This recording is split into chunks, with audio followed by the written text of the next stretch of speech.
In one of the books of J.A. Price titled Political Institutions in West Africa, the foreign policy of a country is liable to reflect the state's personality, but a foreign policy cannot be developed in a completely arbitrary manner, since policy is bound to be affected by many considerations concerned with the circumstances and internal problems of the states. So, Nigeria's foreign policy is essentially tailored to reflect her commitment to the well-being of all African countries in the areas of coexistence, prevention of violence, conflicts at national and international levels. On Diplomatic Ties today, we will attempt to do a search into the reason behind Nigeria's decision to make Africa the centerpiece of our foreign policy 57 years after independence. To sustain this conversation, I have His Excellency Ambassador Usman Baraya. Ambassador Usman Baraya served as Nigeria's head of mission to Hong Kong, United States of America, Belgium, European Union, and the African Union in Addis Ababa. It's my pleasure to welcome you to Diplomatic Ties. Pleasure to be with you also. Okay. Thank you. That will be the focus on Diplomatic Ties today, but somewhere along the program we shall take an assessment of what the 72nd United Nations General Assembly was like. Did Nigeria really sustain her position as the giant of Africa at the just concluded 72nd edition of the United Nations General Assembly just after this time out?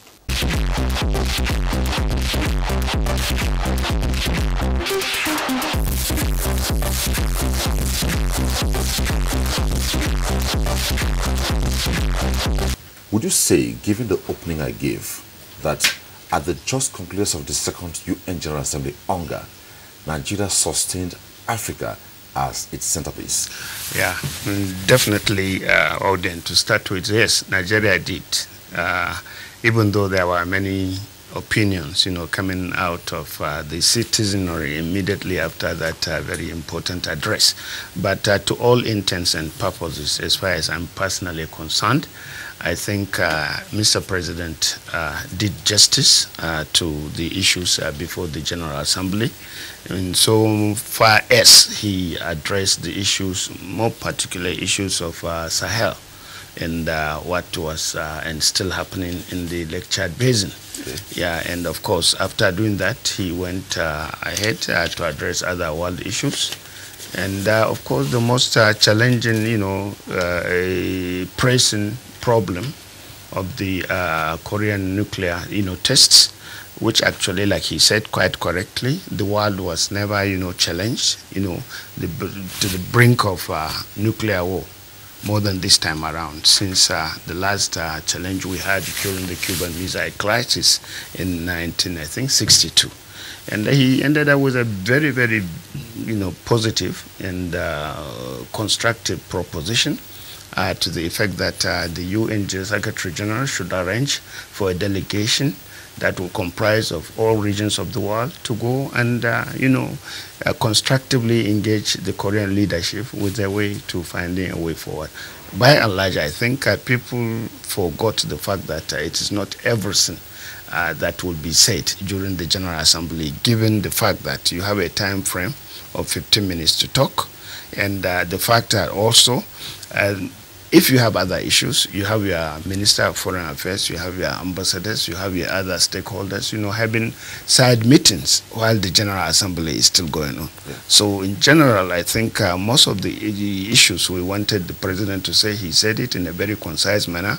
And of course, the handlers also were fully aware of the fact that Mr. President was just resuming work from his leave. But ultimately, did you find Africa as the centerpiece on that speech? Oh, indeed, to the extent that our African issues these days are more by and large on in the area of peace and security, which he very much emphasized on. Okay. Yeah, especially as it affects us immediately within the Lake Chad Basin. Considering the problem of Boko Haram, and in the Sahelian region, Al-Qaeda and the Maghreb. Okay. So certainly, and of course, peace is fundamental. Okay. It is the bedrock for everything. Okay. So as far as that is concerned, I think well. I deliberately brought up the speech by late Sir Abubakar Tafawa Balewa, Nigeria's former Prime Minister, and 57 years on and as an independent entity. So taking copiously on that speech, which he said, I wish to make our position clear beyond any measure of doubt as regards the African continent. We in Nigeria appreciate the advantages which the size of our country and population gives us, but we absolutely will not be aggressive to any African country.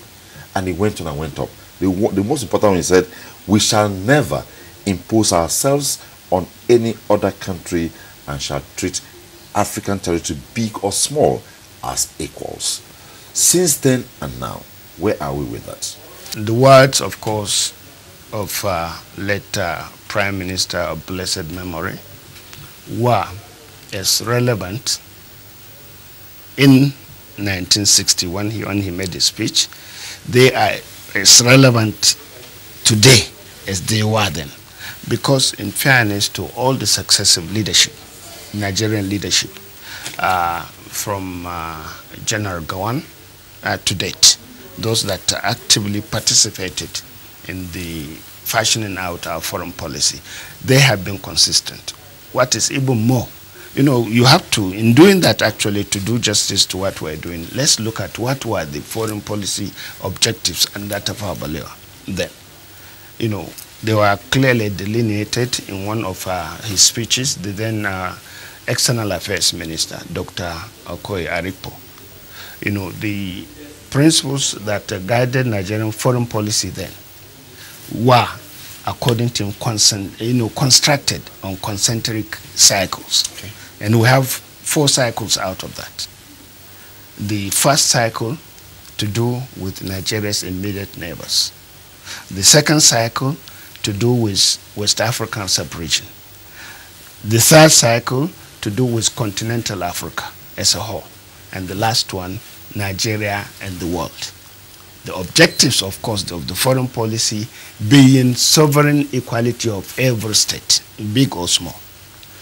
2, respect for independence and the territorial integrity of every state. And 3, non-interference in the internal affairs of any state. And the last one being, quality cooperation that will enhance unity within the African continent. And by and large, that's what we've been doing, all successive leaderships. And even if you look at 1999 Constitution of the Federal Republic of Nigeria as amended, I think it's chapter 2, article 9 of that Constitution, A to E of that. Everything, it's about the fundamental state policy. And that is, there you have foreign policy objectives. And the foreign policy objectives, by and large, except the first one, which is the promotion of Nigeria's national interest, which actually even the other one was saying in a way, but all of these things were also clearly stated in that. So the leadership, both in spirit and in action, have been doing exactly, and we're exactly on the same page. Are you saying we have never deviated by dint of error or oversight? I can tell you the deviation, I cannot. Even from the practical part of my experience, I've been working in the Ministry of Foreign Affairs of the Federal Republic for about 3 decades and a half. And from what I read and from what I have done alongside with other actors, I haven't seen any semblance of deviation. I cite some examples too. Let's go, relations with our immediate neighbors. You can now see the efficacy of what, Sir Abubakar Tafawa Balewa tried to highlight. Look at our situation today regarding the Boko Haram menace. But for the cooperation we're having with the immediate neighbors, because our own security, everything about this, his speech and our foreign policy objectives is, bordering about our national interest, our corporate existence as a nation, and our national security. And with what actually happened under the Boko Haram, with the support we got from Cameroon, Niger, and Chad, if to say we were not basing our principles of foreign policy based on these cycles I have mentioned to you, it would have been a different story. And the question of deviation, many a times we wanted, to play roles in the United Nations General Assembly, the rotational, seat arrangement we have, for two years, the non-permanent seat of the UN Security Council. On several occasions, we've had cause for disagreement with some African states. Nigeria would be sitting on its own. Other countries will say, please come. We need you there. We know this is on rotational basis, but we need you there because you have the influence and you have the resources to make a quality representation. So it's not a case of imposition here? It's not imposition. Okay. We'll be invited, and even when we were invited, on some occasions, we were defeated. And we accepted our fate. But in most cases, we contested that in the 70s, for example, with the Republic of Niger. And Niger couldn't agree to cede it to Nigeria, and we had to go for open ballot. Secret ballots. And I think Nigeria scored then about 90-something, and Niger had 27. So we had our way, one example. Two, we have occasional skirmishes between our borders with Chad and Cameroon. And of course, you know that of Cameroon. I don't know from which part of Nigeria you become. But if you are the one from Cross River and Akwa Ibom parts, these things are, yes, from your name, yes. So these are, you have occasional skirmishes. Okay. But you consider our resources. About all this, about fear about Nigeria, is about hegemony. Our resources, our size, our population, our manpower is quite intimidating. In brief, what you're impressing is that, contrary to the impression that maybe sometimes Nigeria is overbearing, we are not overbearing? We are not at all. Because in the case of Cameroon, I still tell you, as late as during former President Obasanjo, look at how we conceded during the Green Tree Agreement. Some parts of Bakassi are now this, and we didn't opt for war. We didn't go into that. And even with Chad, we had some border problems. But we think always the best way, to progress in this respect is diplomacy. We go to the negotiating table, have a dialogue, and find a way out at the end of the day. Talking about diplomacy, most often Nigerian nationals, well, let me say, who don't understand what diplomacy is, who want to say, why would Nigeria sustain this position? For instance, just recently, you were my guest when we discussed the xenophobic attack in South Africa. That's right. A good number of Nigerians said, why would Nigeria for once say no to its position as African centerpiece and do the needful? Why would Nigerians, from this perspective, not reason that way? There is a heavy price to pay for leadership, Oden. And all about this idea of two wrongs cannot make a right.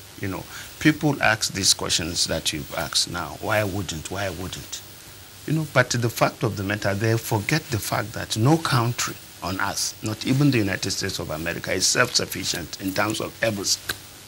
And like I cited a short while ago, but for the support of our immediate neighbors, where would Nigeria have been, during this Boko Haram crisis? But for the support of African countries, what would have been our fate during the civil war that we experienced in the 60s? So some of these things, if you respect countries on basis of equality, so there is need, even on issues of xenophobia that you've mentioned, and we stated it during those interviews. We were following, because we believe very strongly, the threat to progress on seemingly intractable, international issues is dialogue. Okay. You get to because the enormity of damage, if you didn't go through dialogue, it's incalculable. You cannot quantify what would come if, we go just an all-out war. You never can say what will happen. So the best is, I think, diplomacy, and that you achieve through dialogue. Okay. Yes. So ultimately, comparatively, let's look at it this way. Nigeria's president made an appeal to United Nations to take a softer approach to resolving the North Korean saga. But Zimbabwean president sounded differently. Comparatively, what will you say about that? On a very serious note, and for Zimbabwean president, he has a special way of saying many things from time. for some time now. But the softer approach our president suggested, not because I'm Nigerian. If I were Mr. President myself, I would have suggested the same thing. Because I tell you, in my formative years as a diplomat, as a young diplomat, I remember as an officer in those days in Geneva, Switzerland, that this arrangement, on proliferation of, arms race, what we call CD, Conference on Disarmament.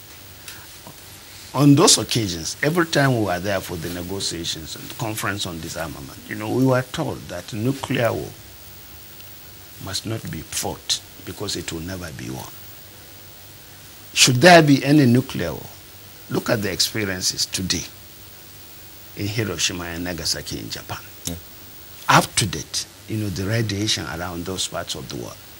So you never can say, more so that today, in the 21st century, the world is more sophisticated.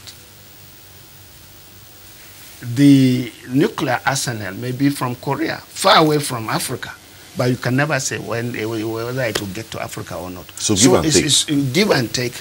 The best is the soft approach, okay, to decide that a delegation, and of course to engage all the stakeholders, not only the Korean leadership, okay, even the U.S. side, given what President Trump also had said during the UN General Assembly.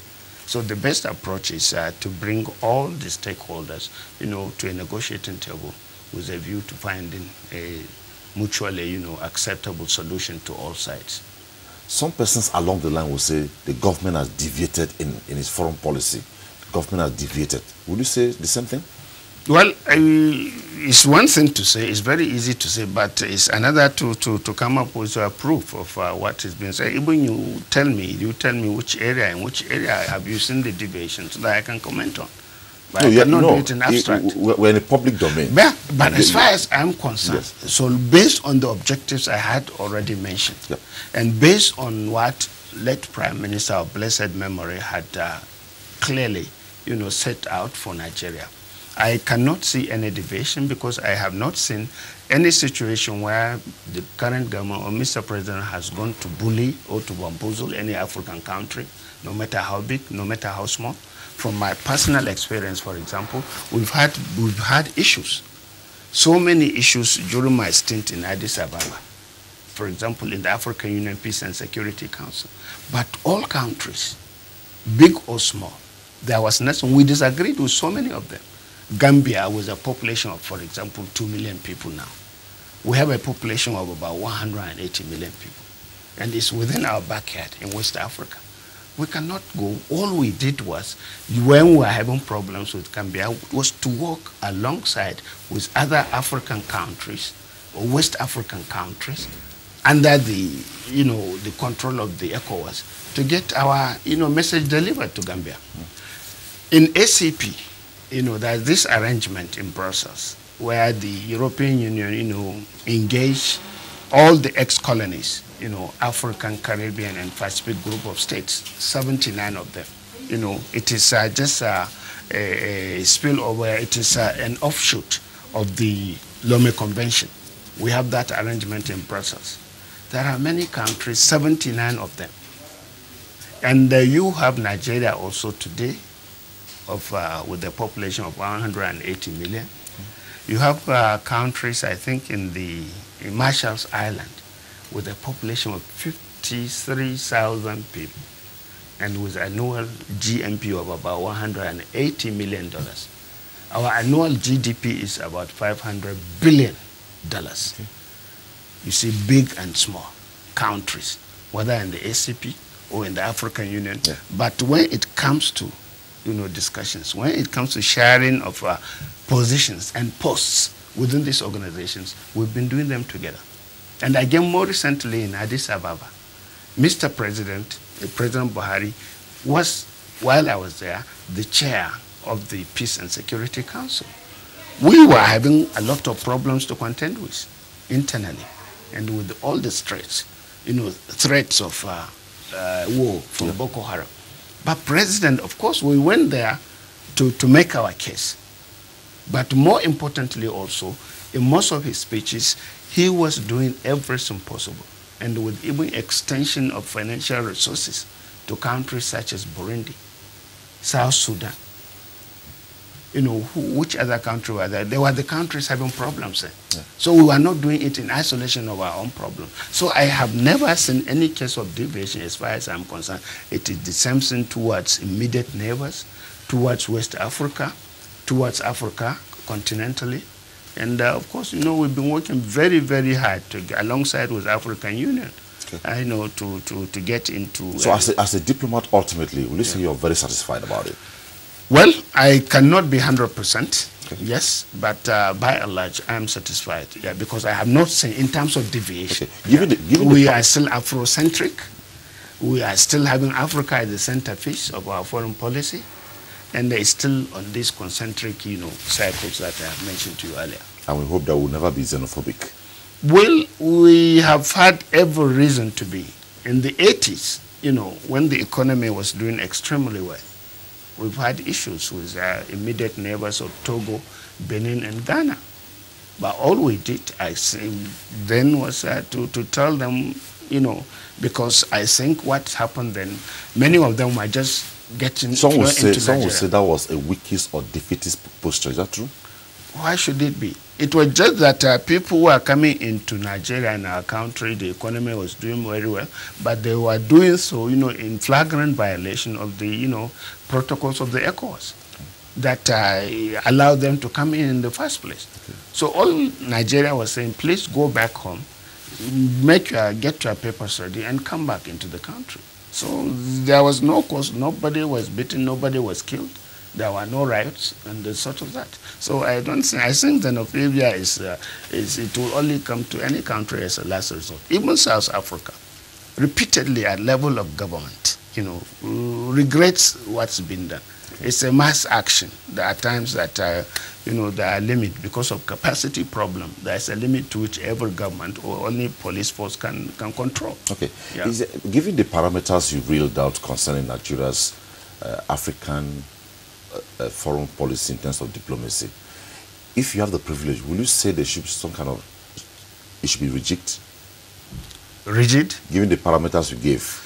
I don't so you say Africa, the world, Africa, neighbors, Africa, West Africa. Not depending on what actually is at stake. Okay. Yeah, depending on the issues at the moment. It's not outdated? No, many are, no, some are. It's a very good question. Because during the Baraya era, for example, the major preoccupation was, you know, political independence, fight for it. And to some extent, you know, in up to 80s, you know, fight against racism and apartheid in the Southern African region. And yes, we are in 21st century now. Yeah. So some of those issues, of course, that is why, you know, Afrocentric foreign policy. Later in the late 80s, towards 90s, the military regime of General Babangida, under, of course, the Foreign Office under the watchful eyes of General Eke Nwachukwu, you know, the emphasis was on economic diplomacy, because it now we are up to after development, we are after growth and the general welfare of the citizenry, you and I. So we just couldn't continue, you know, there is flexibility and dynamism. We just couldn't continue with business as usual. We join you, we assist you to gain independence. We join you to maintain your national, you know, sovereignty in war situation like in Sierra Leone and in Liberia. So diplomacy by and large is, you know, we have this approach of stick and carrot. And under economic diplomacy, and more recently again, the governments that came later emphasizing on citizens diplomacy, you know, having the Nigerian diaspora in mind. So if we do all of that, and of course we are gaining now in terms of the economic diplomacy. Once we started it, look at the number of Nigerian banks that are all over West Africa. Of course, with economic diplomacy, our trade is at stake. Okay. Yeah, and of course our exports going outside, as well as, you know, attracting foreign direct investment to the country. So you can see that's why the dynamism, you know, comes in. We cannot continue because the major preoccupation was political independence in the 60s and 70s. And having achieved that, there was a paradigm shift. Okay. Yes, and the paradigm shift, thank God, is paying handsomely. Okay. Yeah. We'll say the foreign policy is work in progress, and Nigeria has played it along diplomacy, name it, tied to national interest, policy thrust as government changes hands. Yeah. Now, moving forward, I repeat, it is work in progress. Would you say there are some tantrums or tactics that could be amended? Yeah, you see, the tactics are to do with leadership always, depending on the actors at any given time. You know, the principles and the objectives remain the same. It is the actors. And of course, once you have different kind of actors with different backgrounds and orientation, you know, you always have some knots that are not properly tied. So like you said, yes, I agree with you fully, yes. There can be some chapeau here and there. But by and large, I think the actors have been doing their level best. But I think some of their best is still not enough. It can still be better. So as a diplomat, it can still be better. What will you say to that? Yeah, it can still be better in terms of, yes, we cannot continue to pretend that we are just a big brother for nothing. You know, African Union, for example, has a lot of institutions in place. African Union has come up more recently with a very ambitious agenda, 2063, you know, that it is expected that by the time, you know, we reach 2063, God willing, most of the, you know, goals, aspirations, you know, regarding the development and growth of Africa would be attained. Yeah. And in so doing, you know, it's an extension of the MDGs, for example, the Millennium Development Goals. Now we have SDGs. Now SDGs, exactly. Yeah. So once you have things like that, I think from the home front, you know, we've got to put in a lot of resources. We've got to do a lot in terms of manpower and development, so that at the end of the day, whether we like it or not, we are that big brother that Africa really requires. And in so doing, we've got to go into negotiations. And if we're going to go into some of these negotiations, we are supposed to lead the rest of Africa by example. So it's like going to war. If you go into any war, you've got to have all the prerequisite, you know, elements that will make you fully prepared to win that war. So I think in terms of manpower training, manpower development, to try as much as possible. And of course, this idea of putting square pegs in square brackets to put the right people into, you know, right positions. With that kind of thing, of course, at the end of the day, Nigeria would be better for it, and would be in a better position to project, you know, the Nigerian foreign policy, you know, in proper shape. Okay. Thank you, Excellency. I really appreciate having a chat with you. Thank you so very much indeed. I appreciate it. I've been chatting with Ambassador Usman Baraya, His Excellency. He served as Nigeria's head of mission to Hong Kong, United States of America, Belgium, European Union, and the African Union.